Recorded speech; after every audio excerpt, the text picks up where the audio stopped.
Hola, gracias por escuchar este podcast llamado Rotary Te Ayuda, un programa patrocinado por Rotary International en colaboración con Fundación Mondo y el Instituto Juan Luis Vives. Si llegaste hasta aquí, a este podcast, es porque deseas ayudar a alguien o deseas conocer un poquito más acerca de este grande mundo llamado autismo. ¿Sabías que cuán común es el autismo? La incidencia del autismo es 1 sobre 160. Sin embargo, existen variaciones importantes en estas cifras, según estima la Organización Mundial de la Salud. Bienvenidos y bienvenidas sean todos. El autismo tocó mi puerta. Te invitamos a que te quedes aquí, porque hablaremos de este gran comienzo y de este gran viaje que inicia a través del diagnóstico.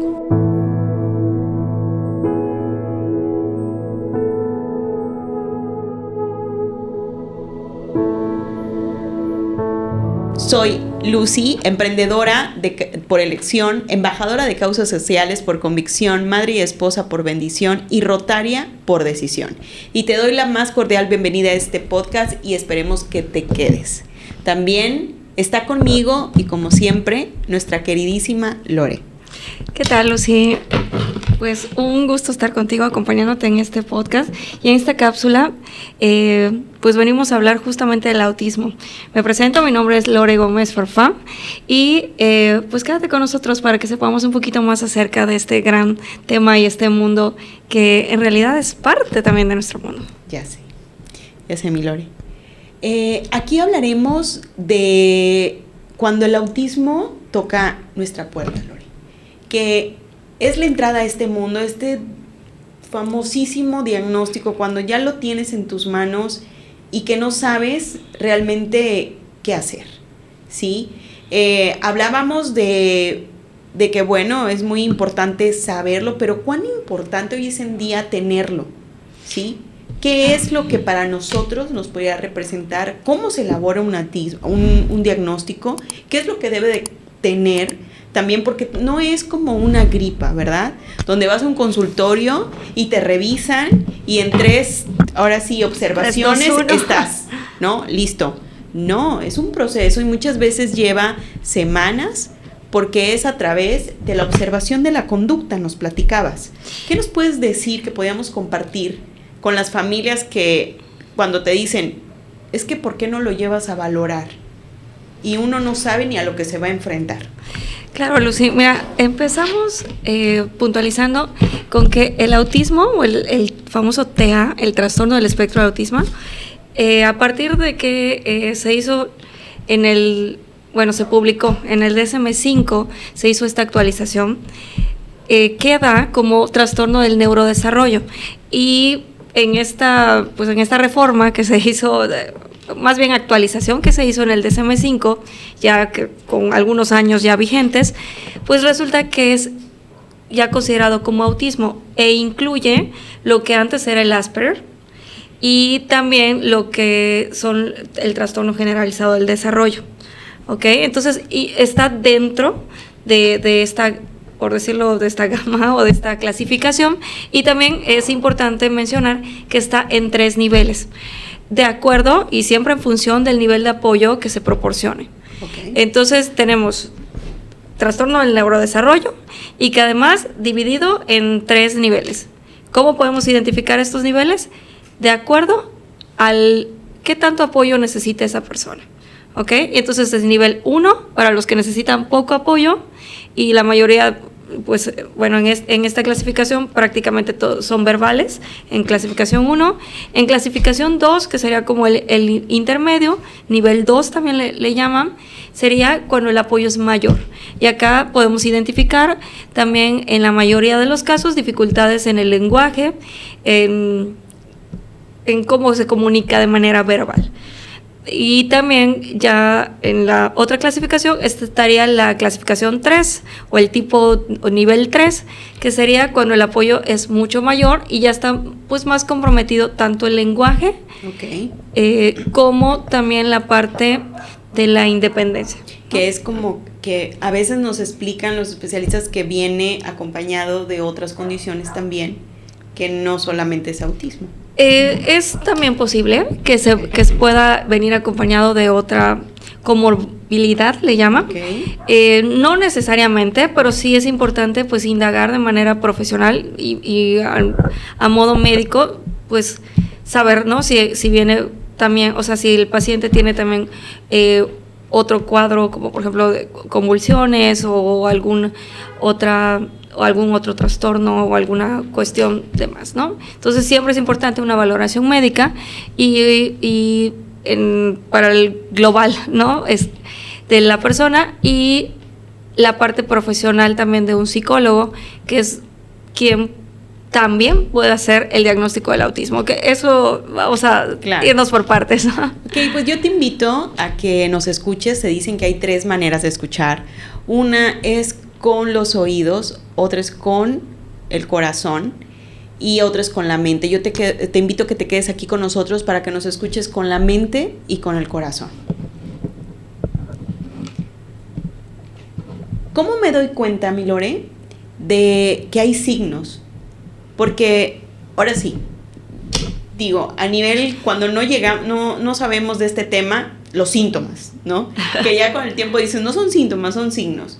Ok, ¿cuáles son esos signos de que yo como padre de familia pudiera yo observar y decidir, híjole, tengo que poner atención? Claro, Lucy, creo que lo importante acá sería como que podamos enmarcar la diferencia entre signo y síntoma. Signo es la parte que tú puedes visualizar, lo que se puede medir, lo que se puede de alguna manera cuantificar, ¿no? Por ejemplo, alguien se siente mal, tiene el signo de la temperatura alta, ¿no? Okay. O sea, se le sube la temperatura y eso es algo medible, lo podemos estimar pues con el termómetro y podemos, ¿no? Ver de manera cuantificable cuánto tiene de temperatura, ¿no? Y también pues todo lo que pudiera ser visible, ¿no? En el caso de una erupción de piel, alguna cuestión visible entraría en la clasificación signo. También hay algunos, pues los síndromes tienen signos, okay, ¿no? Algunas cuestiones específicas, características físicas. En el caso del autismo no hay como tal signos, porque físicamente no hay algo que determine tiene o no tiene autismo, okay, o que sea como algo característico. No hay esa parte. Sin embargo, puede la conducta manifestarse como algo visible, ¿no? Entonces la podemos también incluso contabilizar, entonces podemos llevar también registro de determinada conducta. Entonces allá sí podríamos estimar que de alguna manera pudiera ser signo, ¿no? Okay. De alguna forma, por decirlo, de alguna forma nos puede ayudar a tomarlo como signo. Sin embargo, el síntoma, que es donde me gustaría hacer la diferencia, el síntoma es algo que tienes, que sientes, pero que no se ve, ¿no? Uh-huh. Por ejemplo, te puede doler la cabeza y no por eso va a estar inflamada tu cabeza, claro, visualmente, a lo mejor internamente sí, pero la parte externa no, puedes sentir mal, tener náuseas, y realmente no es algo que podamos ver, ¿no? Claro. En el caso del autismo, pues allá sí hay varios, pues de alguna forma, síntomas, ¿no? Porque la persona tiene experiencias que pudieran estarle generando de alguna manera pues molestia, incomodidad, etcétera. Y entonces allá, ¿cómo cuáles? Pudieron ser cuestiones sensoriales. Que son, por ejemplo, las típicas, ¿no? Sensibles a los ruidos fuertes. Totalmente. ¿No? Que te tapas los oídos. Ajá. O intolerancia a determinados sonidos.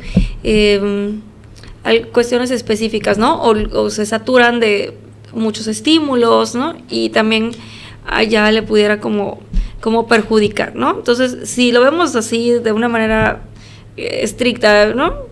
Podemos ver que ese pudiera ser un síntoma. No se siente bien, le está generando molestia. Ajá. Perfecto. Sí, pero que muchas veces perdón que te interrumpa, pero muchas veces se logra confundir con estas costumbres que tenemos los latinos, donde dices, ¿sabes qué? Es maleducado, claro, es un berrinche, así éramos nosotros, ¿no? Está muy chiquito, o por ser el más chiquito lo tienes muy consentido, ¿sí? Sí, entonces totalmente. Viene toda esta, pues, sí, que es más como en la interacción social, ¿no? Claro. Es que no, como que no está cumpliendo la regla o el parámetro establecido de alguna manera por la sociedad, ¿no? Entonces, es allá donde pudieran... lo que experimenta la persona sería de alguna manera el síntoma, y lo que refleja en la conducta sería el signo, Okay. ¿no? Perfecto. Ok, mi Lore. A nivel profesional, platícanos, Lore, compártenos para que entendamos un poquito más los padres que estamos de este lado. Muchas veces se detona esto cuando los pequeños tienen esta primer interacción social, que muchas veces se da en la escuela, porque cuando hay una convivencia y todavía están pequeños, logramos tener todavía estos patrones donde la familia o muchos intervienen, amigos, de que no te preocupes, va a hablar, no te preocupes, así son todos los niños, ¿no? Entonces uno como que se va escudando. Y la espera. Sí, la espera. Pero llegan a la primera oficialización, digamos, donde tienen que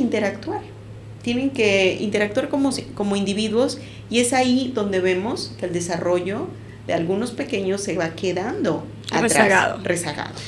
Y no quiere decir que esté mal, pero ocupa ayuda, ¿de acuerdo?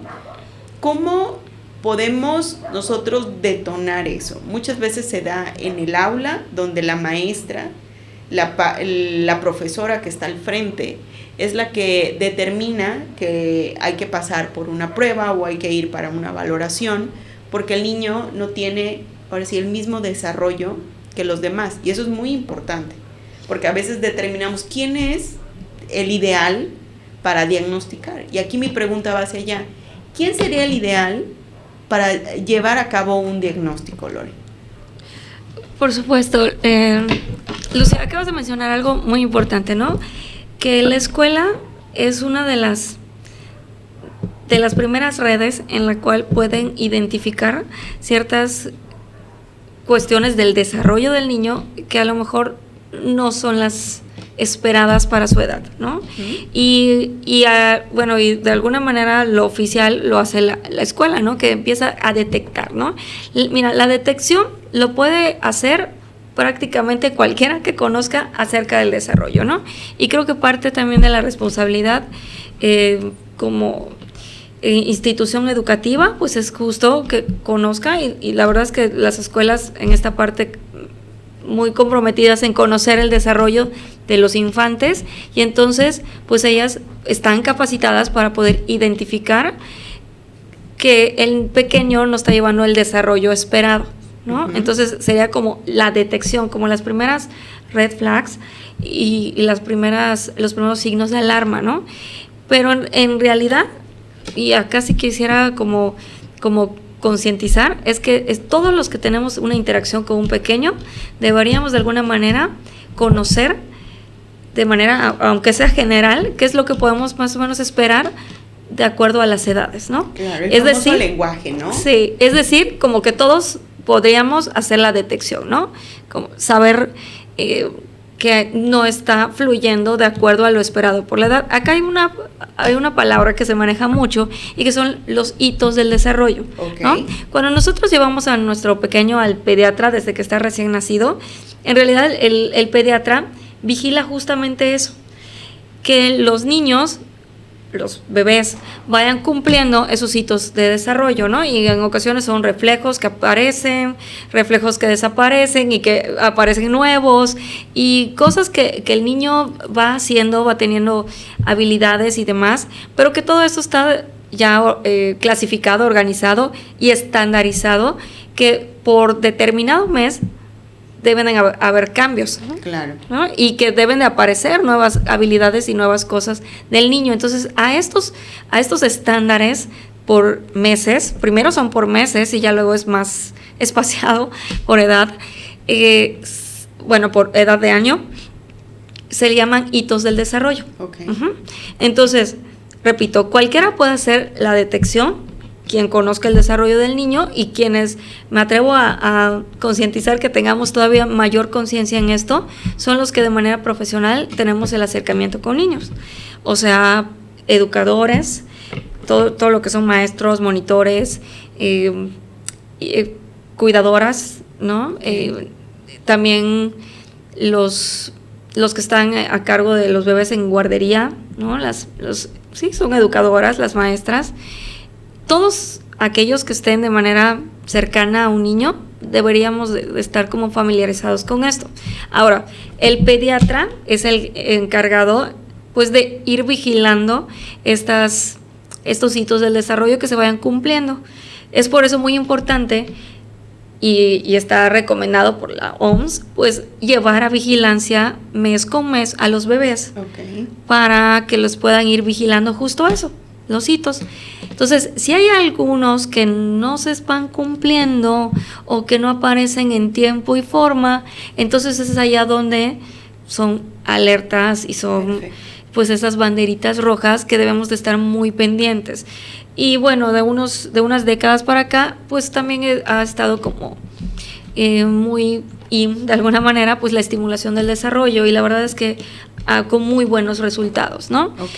Justamente para estimular estos bebés que de manera natural, por alguna razón, ya sea una cuestión genética, una cuestión médica, ya sea adquirida o que haya nacido con esto, no está cumpliendo con estos hitos, entonces se le da como el apoyo, el plus, para que pueda ayudar a que estos hitos se vayan cumpliendo, ¿no? Entonces, lo que sí me gustaría aquí proponer es de que todos nos volvemos observadores, y que cuando hay que recopilar esa información es muy valiosa, porque en ocasiones, claro, es un tema muy importante que pasas cuando es el tema del autismo, y lo platicamos en nuestro episodio del duelo, pero tienes que recopilar esa información, que a nivel a lo mejor emocional te duele, que viene la maestra y te dice, ¿sabes qué? No está cooperando, no quiere bailar, yo opino que mejor no en el festival, se pone debajo de la mesa, ¿sabes qué? No le hace caso a los niños, muerde, pega. No sigue instrucciones. Sí, no sigue instrucciones, que es lo principal. Entonces, generalmente, pues uno está también, ¿no? En este duelo que empiezas. Anticipado, además. Pero todo esto es información muy valiosa porque tienes tú que llevarla de la mano ahora sí a la psicóloga, ¿no? Recopilando al neurólogo, muchas veces al mismo pediatra, para que en consenso y en conjunto pues podamos tomar la mejor decisión.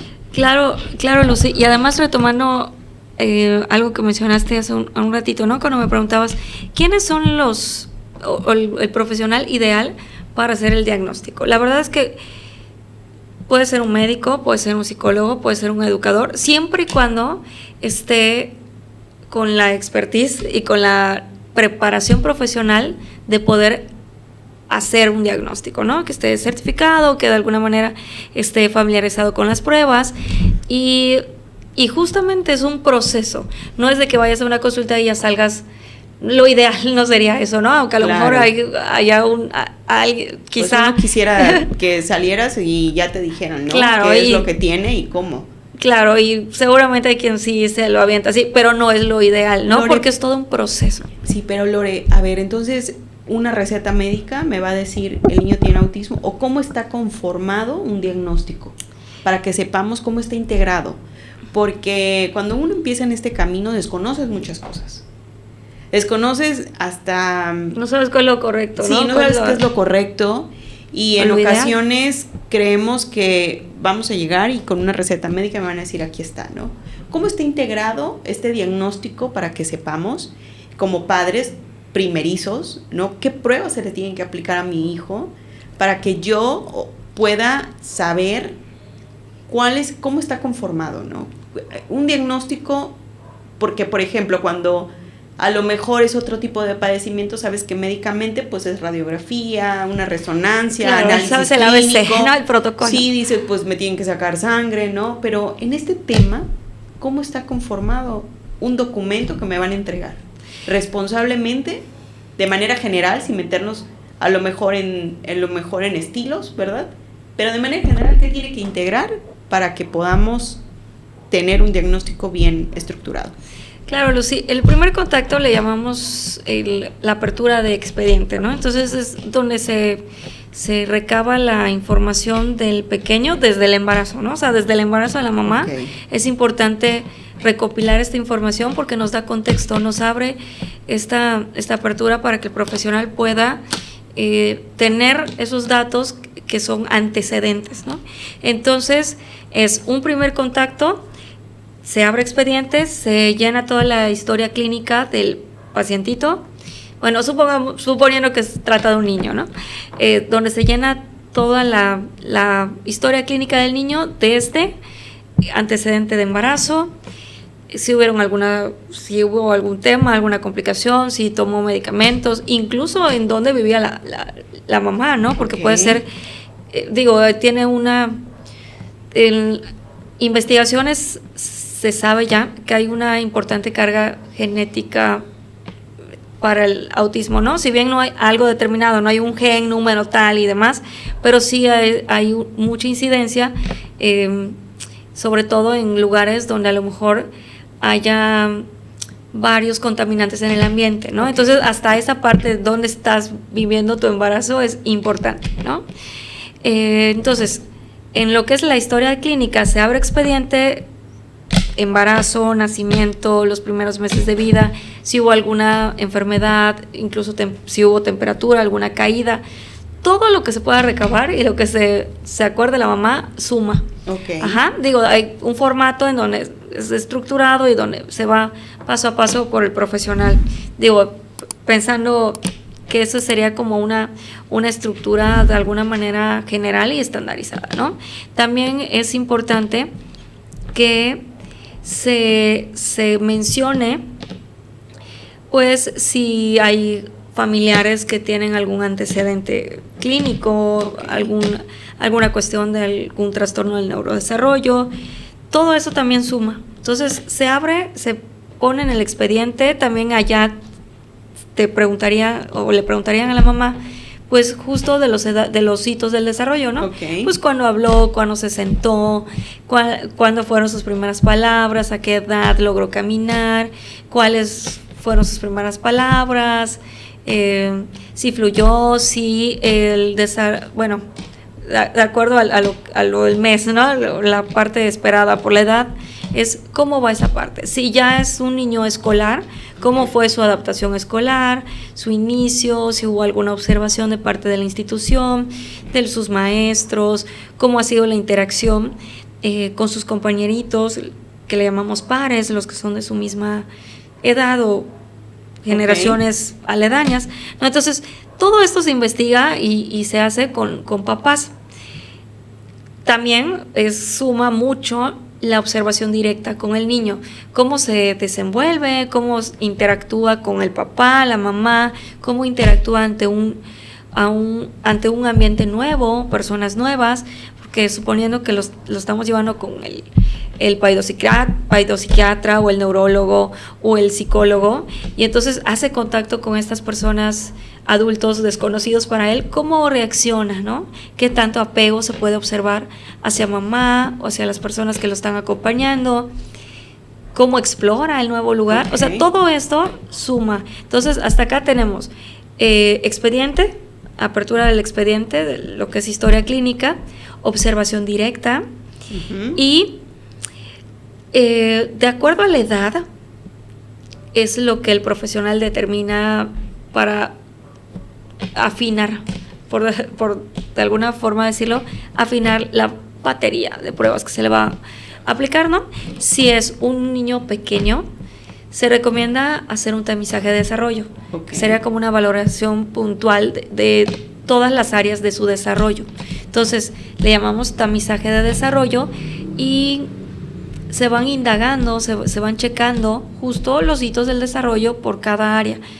Las áreas que comúnmente podemos identificar son, pues, la cognitiva. Bueno, en el caso de los muy chiquititos, pues tal vez como tal no está la inteligencia, pero sí está el antecedente, o sea, el que va a precedir, el que precede a la inteligencia, ¿no? Entonces la parte como evolutiva, la parte también tenemos la otra área, la motriz, la del lenguaje, ¿no? Vamos a indagar en todas esas áreas. Y hay pruebas, o sea, hay tamizajes estandarizados y que son, pues, formatos, pero que de manera responsable y profesional se tienen que ir llenando y de acuerdo a lo que ves, ¿no? Porque hay algunas que sí le puedes como preguntar directo al papá, ¿no? Es como, ¿toma en vaso? Sí. ¿Come ya solito? Sí. Pero hay otras que a lo mejor en el consultorio tienes que crear el ambiente, claro, para que observes si realmente, ¿no? O sea, por ejemplo, hay un punto que es en lo motriz, salta para atrás, o sea, en determinada edad, y eso es el papá, o sea, no lo sé, ¿no? Yo lo hago, ¿no? Ajá, o no me he fijado, no lo sé, ¿no? Entonces, hay cosas que digo, sí, puntualmente le puedes preguntar al papá, pero hay otras que con el pequeño tienes que generar el ambiente para que se pueda, ¿no? Entonces, a través del juego, a través de situaciones que tú vas ahí armando, pues justamente para que veas si hace esas cosas el nene, ¿no? Es por eso que a veces toma bastante tiempo. Claro, y depende del ritmo de trabajo también del niño. Tomando en cuenta que también en algunas ocasiones ante un ambiente nuevo pues hay resistencia, entonces también tienes que hacer esa parte pues le llamamos el approach, ajá. ¿Sí? Entonces tienes que ser alguien ya conocido para el niño, y a lo mejor en esas primeras sesiones suele pasar que en muchas ocasiones el papá ya está desesperado de ya, o sea, solo venimos y lo estás observando, solo vienen a jugar, o sea, esos primeros encuentros son realmente importantes, y no solo vamos a jugar, o sea, sí jugamos, pero es observando, o sea, observamos, y justo en los juegos pues estamos recabando información y observando puntos valiosos para ir completando este proceso, ¿no? Entonces tenemos, repito, la parte del primer contacto con papás, la observación directa con el niño, y suponiendo que es un niño pequeño, pues un tamizaje de desarrollo donde podemos indagar en todas sus áreas del pequeño. Perfecto. Luego, si es un niño escolar, pues hay también pruebas estandarizadas que tenemos que aplicar, ¿no? Y a lo mejor ya no tenemos como tal un tamizaje de desarrollo, porque no cubre como en todas las edades ya, ¿no? Llega a cierto punto también, pero ya hay otras pruebas que me pueden ir sumando para poder monitorear cada una de esas áreas del desarrollo que te menciono, ¿no? Entonces, es un proceso largo, y también otra de los puntos es que todas esas áreas del desarrollo nos van a dar información, y el profesional que está preparado para poder hacer un diagnóstico del espectro del autismo, pues luego tendría que vaciar esa información y poder revisar de acuerdo a los criterios clínicos si pasa los puntos de corte, ¿no? Porque hasta acá estamos en tamizajes de desarrollo, y en el caso de los escolares, pues a lo mejor las pruebas cognitivas, pero no son suficientes, o sea, requiere de más, ¿no? Claro. Hay cuestionarios, hay formatos que tiene que llenar papá o mamá, quienes estén a cargo de la crianza.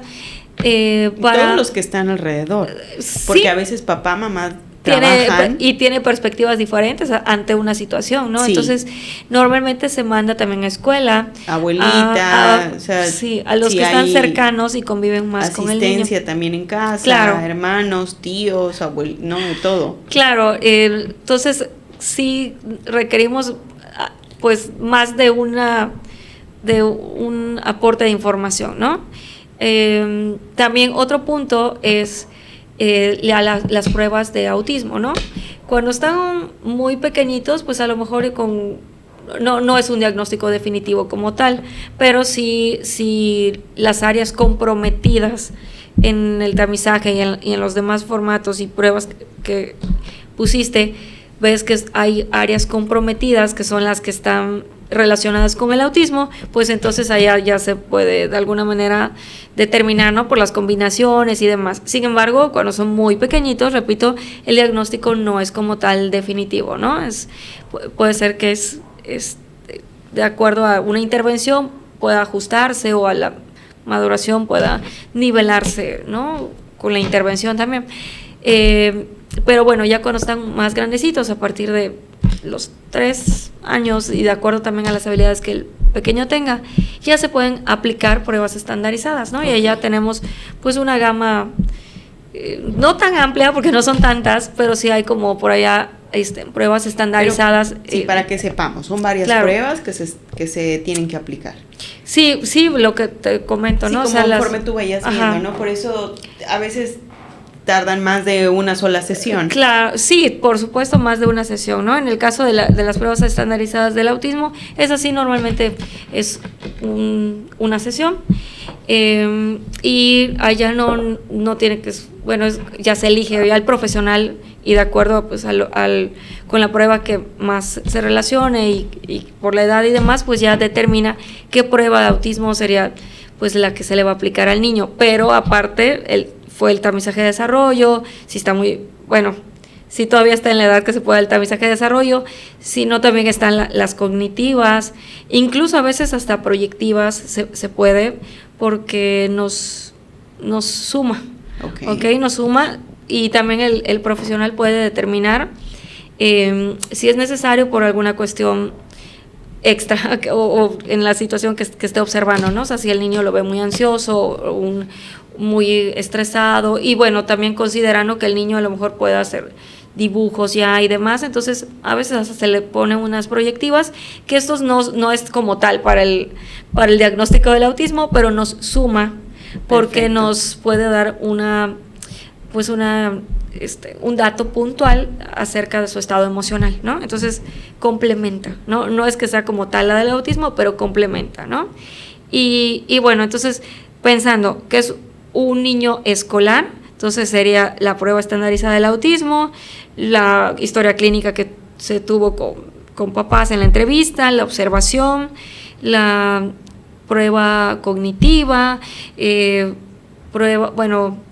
cuestionarios y test que se llevan con papás, que llena escuela, algunos miembros de la familia. Entonces ya tenemos toda una gama vasta de información que luego cuando se termine se tiene que vaciar la información y de acuerdo a los criterios diagnósticos que están establecidos en el DSM-5 ya se puede determinar si cumple con los criterios diagnósticos y también si las pruebas que aplicaste pasaron puntos de corte, le llamamos en la mayoría de los casos, ¿no? Se conocen así, cuando hay ciertas puntuaciones estandarizadas y si sobrepasa esas, pues entonces te sugiere que esté dentro del espectro, ¿no? Okay. Y si a eso sumado otras de las pruebas te van apoyando este diagnóstico, pues te respaldan, ¿no? Entonces, y algo importante también son se manejan también ciertas combinaciones o ciertas áreas comprometidas en el autismo. Y sí me gustaría, pues, puntualizar cuáles son las que por lo general están comprometidas en el autismo, ¿no? Una de ellas es el lenguaje, que a veces no se desarrolla, que a veces hay lenguaje verbal como tal, pero no se desarrolla o no se desarrolló de una manera esperada, ¿no? O sea, a lo mejor hubo un retraso, a lo mejor en la cuestión de comprensión pareciera que no está pues dando respuesta esperada, en la manera de cómo su lenguaje figurado a lo mejor no fluye, ¿no? Entonces son como muy específicos en algo, muy literales en ciertas cuestiones. Entonces acá es importante ver las características del lenguaje, ¿no? Y aledaño a esto puede ser que hayan también afasias que no son propias del autismo, pero que sí hayan algunas cuestiones del lenguaje, ¿no? O sea, incluso fonológicas, articulatorias, ¿no? Y hay que indagar todo lo del lenguaje, ¿no? Y a veces también se les pide que cuando hay sospecha, digo, esto no necesariamente es por el autismo, ¿no? Pero cuando hay sospecha de que hay freno corto o algunas cuestiones fonológicas, o sea, de tono muscular o articulatorio, pues también se pide que se sume al equipo integral, pues un dentista, un odontopediatra, ¿no? Que sería el ideal, pues, para poder valorar esta parte en el pequeño y que esta área, pues, todo lo que es los dientitos, la mandíbula, la fuerza que tiene la mordida, los músculos y demás, pudiera ser que esté también sumando o afectando la parte de la pronunciación, etcétera, etcétera, ¿no? Que digo, eso es como una vez que ya indagas el desarrollo del lenguaje, pues te puedes identificar esas cosas y genial que se intervenga, ¿no? Y no, repito, no necesariamente es no es por el autismo, ¿no? Pero se pueden descubrir otras cosas aledañas en esto. Otra de las áreas que puede estar comprometida en el autismo es la parte de la conducta. Puede ser la parte de intereses restringidos, de conductas disruptivas, estereotipias, que vienen siendo las conductas repetitivas y que pareciera que para los neurotípicos o para el resto de la sociedad pues no tienen sentido. Claro, ¿cuáles, por ejemplo? Yo sé que hay muchas, pero una de las comunes, yo creo que de las más comunes sería como el aleteo, ¿no? Okay. O el estar dando vueltas, el estar girando, o el estar haciendo determinados sonidos. O el correr, ¿no? De un lado a otro. Como sí. leoncito, enjaulado. Sí. Entonces, todas esas manifestaciones de conducta, pues suelen estar comprometidas. Digo, no hay un ABC de hace esto o camina tal así, o sea, digo, no, hay muchas variantes y muchas cosas también en común, pero el área de conductual y de intereses restringidos está por lo general comprometido en el autismo. Okay. Entonces ya llevamos 2 áreas, lenguaje, conducta, y también tenemos la parte sensorial. La parte sensorial importantísima y súper identificada en el autismo. Total. Unas veces más, otras menos. Incluso hay etapas en las que van variando, ¿no? Lo que toleraba hoy, mañana no, y lo que mañana sí, al rato no, y digo, o sea, también tiene que ver mucho con la etapa que el niño se encuentre y cómo vaya también madurando, entonces, y también cómo se vaya interviniendo. Entonces son muchas cosas, pero hasta acá ya tenemos 3 áreas que es necesario identificar, ¿no? Porque en el autismo por lo general están comprometidas. También está el área social, que va muy de la mano, pues ahora sí que con todas las anteriores, ¿no? Sobre todo en el lenguaje.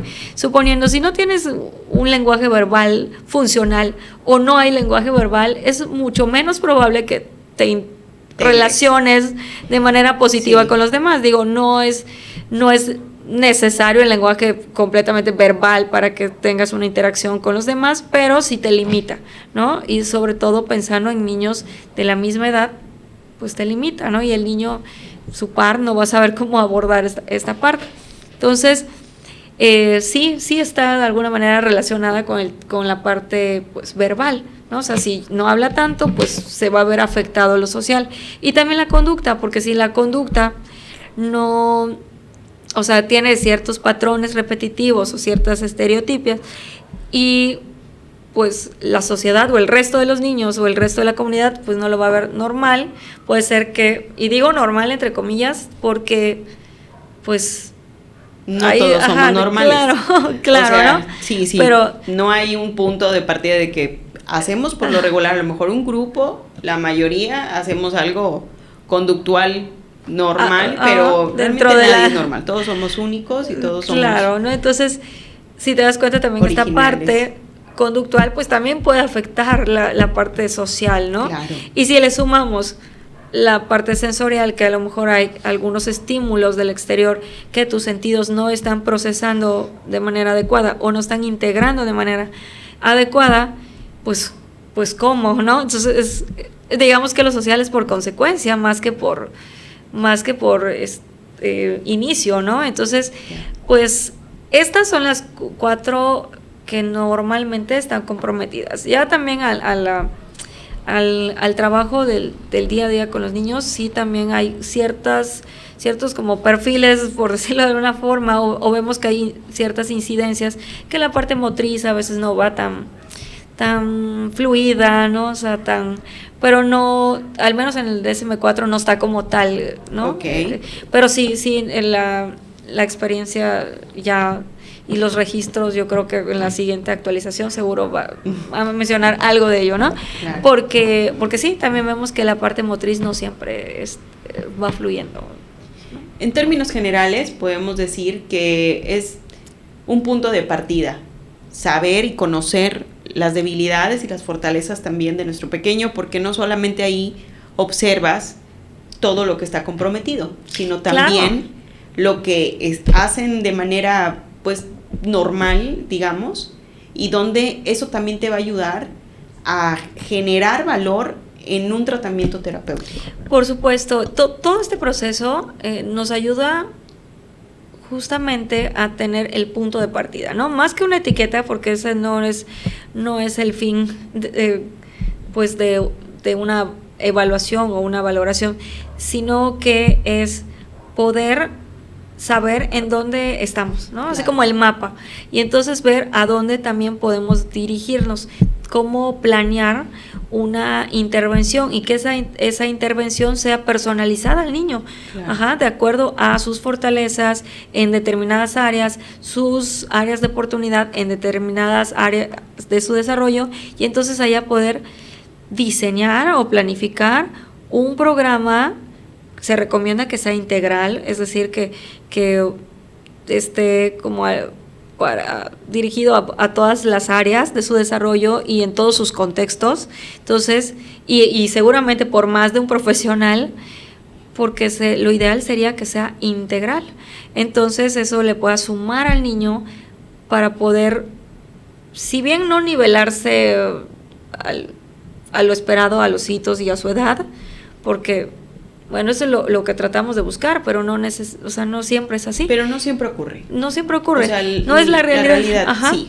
Y también hay altibajos, o sea, no todo el desarrollo es en progresivo, ¿no? Entonces, también, repito, el diagnóstico y el saber, o sea, en este proceso de diagnóstico, cómo está cada una de las áreas de tu niño, pues permite al profesional y a la familia poder hacer los ajustes necesarios para la intervención y que sea la que el niño requiere, no solo así como cosas generales. Por supuesto, siempre van a haber recomendaciones generales, pero lo ideal es que las recomendaciones y que sobre todo lo que se interviene sea pues personalizado, ¿no? Claro. Muchos de los diagnósticos afortunadamente ya tienen esas recomendaciones pensadas en el pequeño que se evaluó, no solamente de una manera genérica. Te repito, sí hay cosas que nos van a funcionar para todos, pero en mayor, menor intensidad para el pequeño, ¿no? Entonces, esa parte sí es importante. Y también le da un punto de partida también a la escuela, ¿no? Claro. Porque hace puntualizaciones, recomendaciones puntuales de cómo también la escuela puede estar en sintonía. Digo, si bien un diagnóstico no tiene como tal una adaptación curricular, pero sí te da un panorama punto pues, de partida general, igual para de poder partida. Empezar a diseñar los programas educativos de acuerdo al individuo. Claro, y a dónde se encuentre, ¿no? Sí, porque en ocasiones y no está mal, pero llegas a una institución educativa y te dicen, sabes, hemos tenido personas con esta condición, entonces podemos manejarlo, pero nos damos cuenta que en la convivencia no son iguales. Entonces hay que adecuar, hay que tener esa apertura generalizada de que también tenemos que hacer esta integración, no solamente para la persona que tiene el diagnóstico, sino para temas generales, ¿sí? Entonces, es algo muy valioso tenerlo, es algo muy valioso porque de aquí nosotros también vamos a poder medir el desarrollo. Claro. Y también estas metas, me gusta cómo le dice Lorena, estas conquistas, ¿verdad? Sí, que ahí ya vamos a midiendo. A corto o a mediano plazo. Ya vamos midiendo y vamos teniendo. Y al principio esto es un caos, pero generalmente es muy importante. Yo quisiera agregar que es algo que va a acompañar toda la vida al pequeño, al individuo, es una condición, pero también es un par de aguas. Hoy en día es más importante de lo que creemos tener algo por escrito, porque ya se puede adaptar, se puede integrar a programas sociales donde nos dan esta apertura a esta condición que antes pues por ser una condición no estaba catalogado en toda esta gama de la discapacidad. Claro. Y nos tenía como en un limbo a estas personas que tenemos una condición psicológica, porque decimos, bueno, ¿dónde estamos parados? Tampoco nos pueden ser tratados normales, pero pues tampoco es como personas con alguna discapacidad. Entonces poco a poco vamos ganando terreno en esto. Claro. Porque exigimos a la sociedad que sea empática, pero ¿dónde? ¿No? ¿Dónde está establecido? Claro, médicamente, bueno, profesionalmente y en la Asociación Americana de Psicología, APA, pues en el DSM-5 sale como trastorno del neurodesarrollo, que es el trastorno del espectro autista. Sin embargo, para fines legales, pues también ha sido una controversia política y social, porque justamente pues lo determina también condición, y esta parte de ya ponerlo en la clasificación de discapacidades ha dado justo esta apertura a que se puedan accesar a diferentes apoyos. Claro. Y también a que la sociedad también se pueda sensibilizar y hacer esta conciencia, ¿no? O sea, me acuerdo que en algún punto del trabajo con la fundación, ¿no? O sea, checábamos que también hay incluso aerolíneas que ya se sumaban a esto, ¿no? A esta apertura y a esta pues el hacerlo, normalizar, de alguna manera normalizarlo, porque también es parte de lo que tenemos en nuestro mundo, claro, nuestra galaxia. O sea, no estamos en mundos diferentes, estamos en el mismo, y entonces hay ajustes que se pueden hacer, y también en la sociedad ser como tolerantes, ¿no? Entonces creo que se vino como muy en auge una situación, ¿no? De que en un vuelo venía un nene que estaba pues llanto y llanto por todos los estímulos en exceso que le habían disparado crisis sensoriales y conductuales, ¿no? Entonces pues era justo promover primero la información, ¿no? El que estemos informados. Si la sociedad desconoce, y cualquier individuo, si desconocemos algo, nos genera incertidumbre, nos genera miedo, incluso miedo, ¿no? Y estamos a la expectativa, no sabemos qué podemos esperar de aquello, ¿no?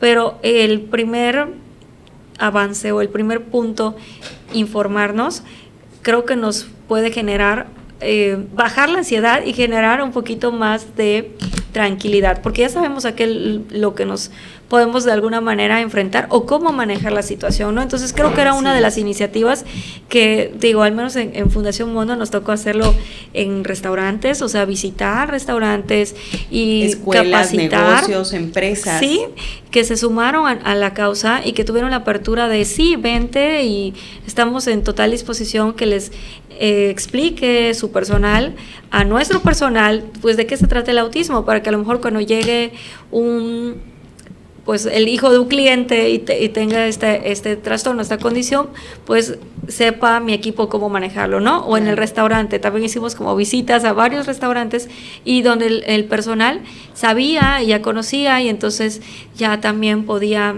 manejar. Y digo, sé que hay muchas asociaciones que en su momento, y seguro también se sigue trabajando en ello, sigue sumando, pudieron conquistar también más terreno en estas áreas, y ahora es pues muy grato ver que hay hay negocios en donde tú vas y ya la carta no solamente es en una versión, ¿no? Sino ya a lo mejor ya lleva imágenes, pictos, pictos, las imágenes, o la mayoría de los de autismo también son muy digitales. Entonces, bueno, y también por agilidad en este mundo digital, para todos también está los códigos QR, ¿no? Y para ellos es como incluso hasta más interesante, ¿no? Entonces, creo que se ha avanzado bastante, todavía queda mucho que conquistar.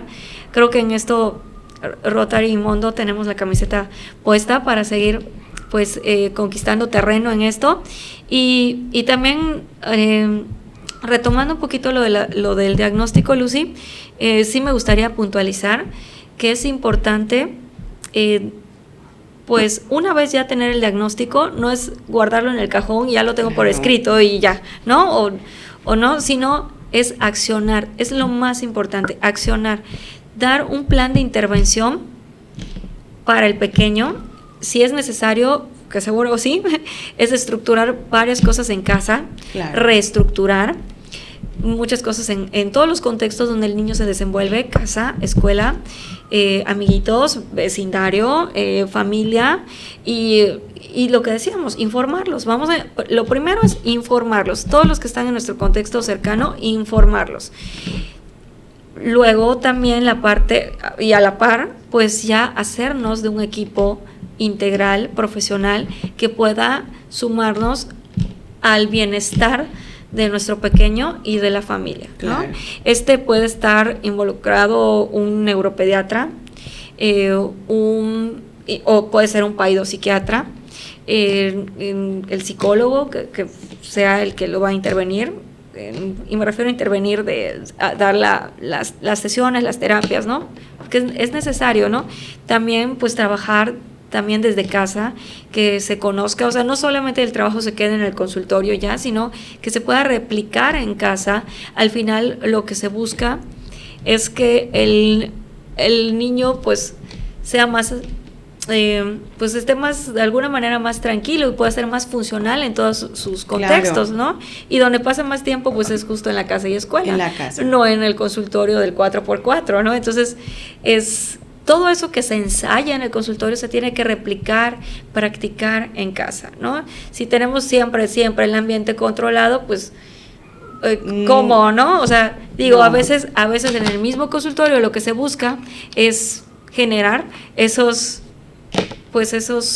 momentos en donde el niño pueda romperse, y ayudarle a dar Modularse, regularse. darle estrategias a él y a los papás de cómo manejar esas situaciones, ¿no? Entonces, es un camino largo, no es sencillo, no me dejarás mentir, lo has vivido en primera persona. Así es. Ajá, pero con reestructura, con paciencia, con fe en el niño, en ti, en lo que haces y en lo que creas de ser superior o tus creencias y filosofía, creo que nos suma y nos ayuda pues a todo en pro del desarrollo del niño. Otra de las cosas que también me gustaría puntualizar y decir es siempre respetando el desarrollo del niño, ¿no? Y su ritmo del niño. O sea, sí le puedo estimular, pero no le voy a exigir.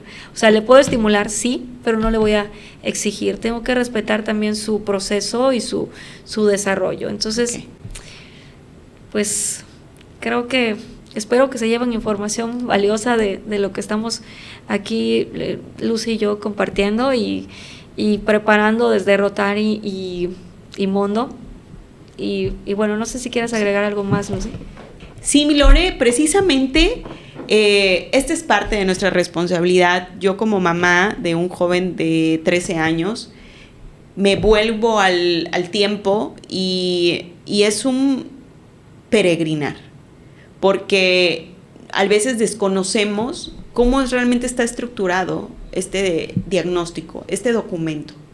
Pensamos que con una receta médica ya la hicimos, y no. También hemos estado atrás de instituciones educativas, he tenido esa fortuna, y cuando tuve esa fortuna entendí aún más la responsabilidad de llevar un diagnóstico por escrito, porque tenemos que darle herramientas a las educadoras, tenemos que darle herramientas a la institución, tenemos que darle herramientas a todas las personas, porque hay personas de buena voluntad que quieren colaborar. Pero si tú no le explicas a la gente, dicen que muchas veces no hacemos las cosas, 1, porque no queremos, 2, porque no sabemos, y 3, porque no le entendemos, ¿sí? Y hay una cuarta que dice porque no queremos, pero en realidad hay mucha gente con mucha voluntad que se quiere sumar, pero si no le damos las herramientas, no le damos el conocimiento, pues no generamos equipo. Si no generamos equipo. Me tocó también padres de familia cuando estuve del otro lado, siendo yo también mamá, donde no nos brindaban esas herramientas. Entonces, aunque sabíamos por la experiencia de que algo no andaba bien, pero en ocasiones teníamos que acorralar a que nos dijeran las indicaciones por escrito, para que nosotros también tengamos esa seguridad en el aula, porque no estamos resguardando no solamente la seguridad del menor con la condición, sino también de los otros niños. Tenemos también que nosotros como padres, aunque vivimos en esa vulnerabilidad, entender que también está la seguridad de los otros pequeños. Por ¿sí? supuesto. Entonces, sí tenemos que hacer un todo y jugar muy bien. Yo aplaudo a estas instituciones educativas donde se suman, y hace poco me tocó. Ya cuando... Y se comprometen, ¿no? ¿sí? Que eso es lo ideal, no solo sumarse, sino comprometerse con las herramientas. Con las herramientas. Y hoy en día ya es más profesional, como las instituciones educativas te lo piden, para que ellos vayan diseñando las estrategias también en el aula. Y eso es muy interesante y muy importante.